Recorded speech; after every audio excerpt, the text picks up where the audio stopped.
All right, let's dive right in. Today, we're going to tackle the principles that basically run our lives, our businesses, and yeah, our entire economies. We are breaking down the basics of microeconomics. You know, it's a question we've all asked at some point, right? When you were a kid, when you're looking at your bank account, it's universal. Why can't we just have it all? Well, the answer is actually incredibly simple. Every single economic problem you can think of, every choice you make with your money, every big decision a government makes, it all stems from this one single, really powerful idea. And that word is scarcity. That's it. This one concept is the absolute bedrock of all economics. It's the reason we have to choose one thing over another, and it's what drives this whole field of study we're digging into today. So scarcity isn't just some buzzword. It actually creates what economists call the fundamental economic problem. And it's a challenge that every single one of us and every society has to deal with. Okay, so what does that really mean? Well, think about it.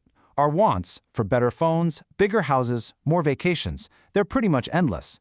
But the stuff we need to make those things happen, you know, the land, the labor, the raw materials, that stuff is limited.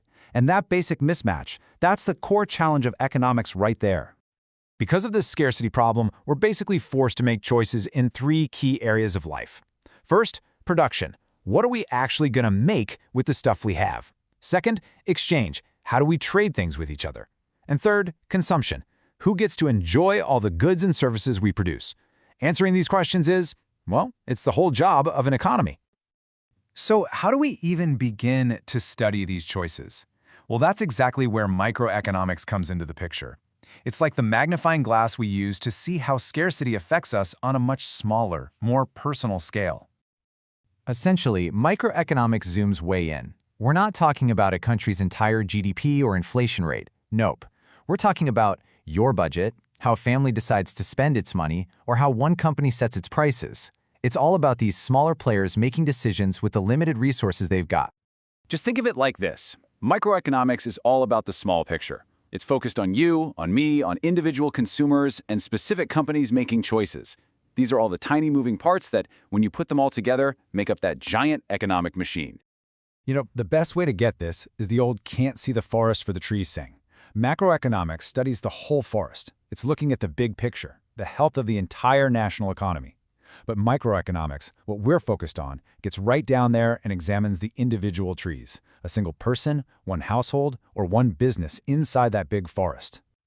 So all of this leads to a pretty logical next step.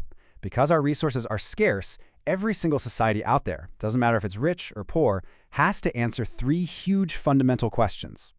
And these are the big three. First, what are we going to make? Should we put our resources into growing more food or building up our military? Second, how do we make it? Are we going to use a ton of human labor, or are we going to invest in fancy, expensive machines? And third, for whom do we produce? Who actually gets the stuff we make? Is it split up equally, or does it go to whoever can pay the most? Now, I know these questions can feel a little abstract, but lucky for us, economists have a fantastic tool that makes these ideas of scarcity, choice, and trade-offs way easier to see. It's called the Production Possibility Frontier. The PPF might just look like a simple curve on a graph, but trust me, it's super powerful. What it does is show the absolute maximum amount of stuff an economy can produce given what it has to work with right now. It's literally the frontier, the very edge of what's possible. Okay, let's use a classic example to make this real. Imagine a simple economy that can only produce two things, corn and cotton. It's got a fixed amount of land, a set number of workers, and a few tractors. The PPF is going to show us all the different combos of corn and cotton it can possibly churn out. So see any point that's right on that curve, like this point A, that represents efficiency. That means the economy is firing on all cylinders. Every worker is working, every machine is running.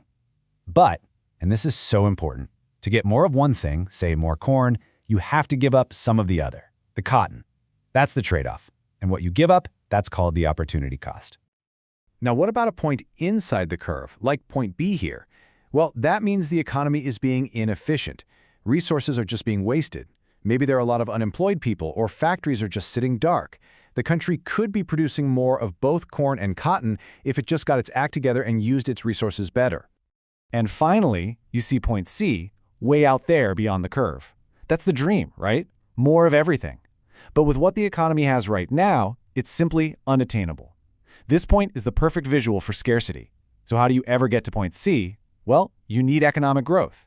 You need things like new technology or finding new resources, which pushes that whole frontier line outwards. Okay, so given these limitations and choices, how do different societies actually organize themselves to answer those three big questions? What, how, and for whom to produce? This brings us to one of the most fundamental debates in all of economics. Who's in the driver's seat? Do we let the government make all the big calls in some kind of centrally planned system, or do we just let millions of individuals and businesses figure it out for themselves in a market economy? So, you got these different models. On one end of the spectrum, you have a market economy, like the US, where the government's role is pretty small. On the complete other end, you have a centrally planned system, kind of like China was historically, where the government is directing everything. But honestly, most countries, like India, land somewhere in the middle as a mixed economy, trying to get the best of both worlds. But here is the major takeaway. In the real world, no economy is purely one thing or the other. Every single country on this planet is a mixed economy. The real debate isn't if the government should be involved, but how much it should be involved. It's all just a spectrum.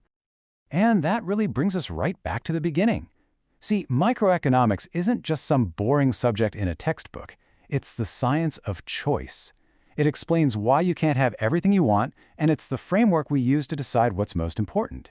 It's really the story of our daily lives. So, I'll just leave you with this final thought. In a world where we want everything but can't have it, knowing what you know now about scarcity and trade-offs, what's the most important economic choice you have to make today? Thanks for tuning in.